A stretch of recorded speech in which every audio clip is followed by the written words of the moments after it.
Changer de regard envers les personnes handicapées, œuvrer à leur inclusion dans la société, telles sont, entre autres, les missions que s'est assignée la Fédération togolaise des associations de personnes handicapées, FETAF, et une quarantaine d'organisations qui la composent.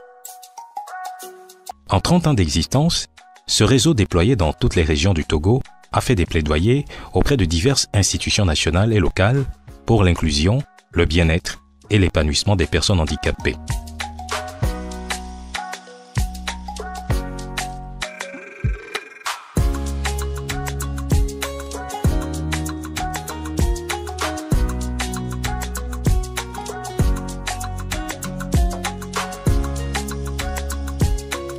Avec l'effectivité du processus de décentralisation, suite aux élections locales de 2019, une nouvelle approche s'impose pour l'atteinte des objectifs.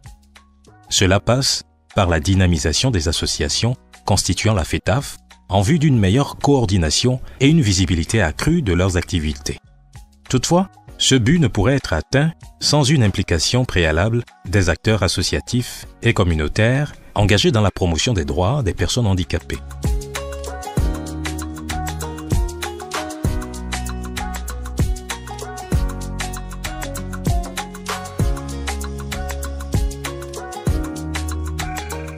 Au plan national, les plus hautes autorités ont fait en sorte que dans le PND, qui est notre référence nationale en matière de développement, notamment en son axe 3, il est prévu le renforcement de tous les mécanismes d'inclusion sociale. C'est plutôt un devoir, mais aussi un plaisir pour nous de faire en sorte que cette orientation générale des plus hautes autorités puisse être déclinée au niveau de la commune.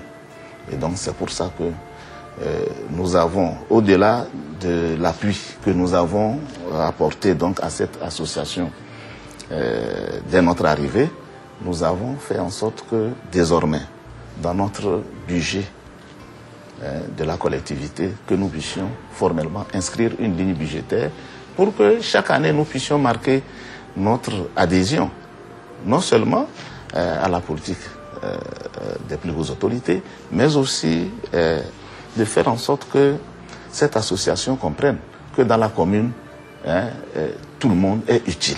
Et à toutes les décisions, nous incluons toujours les personnes handicapées, on les invite et c'est ensemble que nous discutons et nous programmons toutes les activités de la commune.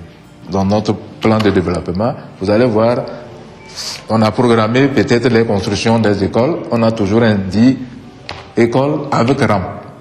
Alors ça veut dire qu'on a inclus tout le monde. Donc tout ce que nous faisons comme activité, ils sont toujours pris en compte. Les premiers responsables de la FETAF ont très vite compris la nécessité d'agir en synergie en initiant depuis 2018 le projet renforcement des capacités et mutualisation des compétences des organisations membres de la fêtière. Soumis à l'Union européenne par l'entremise du programme de consolidation de l'État et du monde associatif Prosema et à la Fondation Liliane, ce projet a été validé et pour cause. Notre vision, c'est faire en sorte qu'au sein de notre réseau, qu'il y ait une sorte d'entraide, de solidarité, mais également de professionnalisme. Et les organisations ayant acquis ces renforcements doivent pouvoir les mettre ensemble pour permettre à ce que non seulement ces organisations même soient dynamiques et fortes, mais leur force fera également la force de la FETAF à travers les actions de partage de connaissances, de compétences que nous visons à travers la mutualisation des compétences. Grâce aux appuis multiformes des partenaires techniques et financiers, le projet Mutualisation des compétences a vu le jour et après planification, il a été lancé fin décembre 2019. La FETAF a lancé jeudi dernier le projet de renforcement de capacité et de mutualisation des... Pour mettre en branle son plan d'unité d'action, axé prioritairement sur le partage des connaissances et la vulgarisation de bonnes pratiques en matière d'inclusion des personnes handicapées dans les politiques et programmes de développement locaux et nationaux, l'approche privilégiée par la FETAF a été essentiellement la pédagogie, d'où l'initiative d'une série d'ateliers d'échanges régionaux.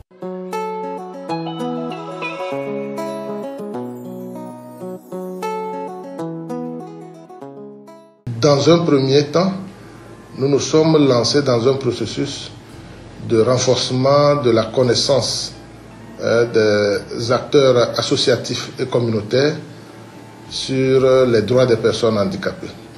Et c'est le plus important parce que pour nous, toutes ces compétences qui ont été acquises de façon concrète, c'est qu'il y a eu des ateliers de formation, mais également des appuis financiers à travers des appels à soumission de micro-projets pour permettre à ce que les organisations même s'essaient à travers les connaissances qu'ils ont eues sur la rédaction de projets. Mais également, il y a eu des appuis logistiques parce que nous savons que pour informer la population, pour sensibiliser sur les droits des personnes handicapées, il faut aller vers les communautés. Et cela nécessite des moyens de déplacement. Et la FETAF, dans le cadre de ces projets, a pu donner à ces organisations des moyens de déplacement, mais également des outils logistiques qui leur permettent d'animer des formations à leur niveau et des outils de visibilité. Ayant essentiellement en ligne de mire la consolidation des capacités organisationnelles des associations membres et autres organisations partenaires, le responsable du volet appui associatif à la FETAF a pris son bâton de pèlerin et sillonné pendant 1 an les 5 régions économiques du Togo avant d'achever son périple à Lomé commune. Objectif, mettre à exécution l'agenda du déroulement des sessions relatives aux ateliers régionaux. Que nous avons regroupé dans les organisations de développement. Nous allons tout à l'heure voir pourquoi on les met dans les associations de la société civile. Si nous voulons aller en rang dispersé, nous ne pourrons pas atteindre l'objectif qui est celui de veiller au bien-être de la personne handicapée au Togo. Alors nous avons très vite compris qu'il était important de mutualiser nos efforts parce que seul on va vite, mais ensemble on va loin. Donc nous sommes dans la dynamique d'aller loin, nous sommes dans la dynamique de construire une société togolaise inclusive dans laquelle la personne handicapée contribue activement au développement. Au cours de ces ateliers, les fondamentaux de la vie associative et la bonne gouvernance ont été passés en revue. Ainsi, des initiatives encore impensables hier ont pu voir le jour.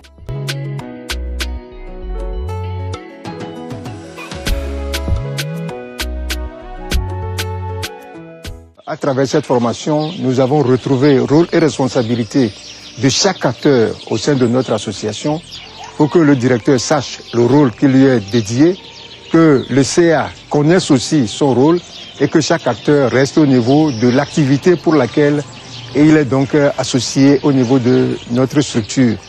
Je tiens à dire que ça a permis que nous ne soyons plus en chevauchement dans les activités. C'est vrai que nous pouvons nous entraider, mais il y a d'abord un premier responsable pour l'activité et ensuite maintenant on peut venir l'aider parce que seul il ne peut pas tout faire. Nous étions avant dispersés, mais dans la dynamique dans laquelle nous sommes à la suite de cette formation, c'est que nous puissions maintenant travailler comme une seule organisation pour l'atteinte des objectifs que nous tous nous visons. À ce jour, il y en a de ces associations, quand elles ont des activités, elles nous sollicitent. Quand elles ont des activités, elles nous sollicitent. Il y a l'association Saint-Ange à Tchébébé, dans la préfecture de Sotouboua, qui nous avait contactés à la suite de cette formation pour que nous venions les appuyer à organiser une manifestation dans le cadre de la journée de 3 décembre. Les acquis de la formation ont permis aux organisations dans les différentes régions de s'organiser en réseau. Pourquoi ? Nous avons parlé de la mutualisation de compétences. Ils ont compris qu'il fallait créer un réseau régional qui leur permettait, en tout cas un cadre régional d'échange et de partage d'expériences. Et ils font des réunions trimestrielles où ils nous envoient des rapports de leurs réunions pour justifier ou en tout cas pour avoir la preuve qu'effectivement la mayonnaise a prise pour ce qui est de la synergie au niveau régional. Des organisations de Lomé, elles ont créé une plateforme WhatsApp sur laquelle elles échangent leurs informations, elles s'invitent à différentes activités et il y a même déjà 2 organisations qui se sont mis, trois organisations qui se sont mises ensemble pour écrire un projet. Hormis la mise en valeur d'une culture de solidarité et de complémentarité, la question du genre est un volet crucial pour la fêtière.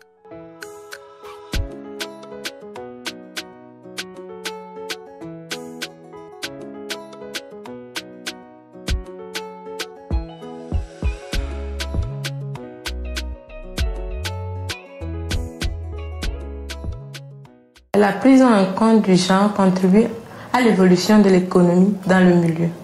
Du fait que les femmes aussi sont libres, elles ne sont pas à la maison, elles ne se consacrent seulement pas à la cuisine, elles sortent, elles sont libres, elles peuvent prendre des postes. Du fait qu'à la fin du mois, elles aussi, elles peuvent contribuer à quelque chose dans son foyer. À l'heure actuelle, aucune catégorie, aucune couche sociale ne doit être mise de côté. Toutes les catégories doivent apporter leur contribution au développement de leur localité, de leur communauté.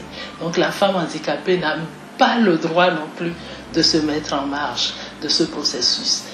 Elle acquiert le maximum de leadership, elle participe au même titre que les autres. Certes, le chemin paraît encore long pour rendre effective, voire complète, la synergie d'action au sein des associations membres de la FEDTAF. Cependant, force est de reconnaître que le projet Mutualisation des compétences, démarré en 2019, a servi de déclic. Le travail que fait la FEDTAF dans le cadre de cette mutualisation des compétences, pour nous, est comme un prolongement de l'action de l'État sur le terrain.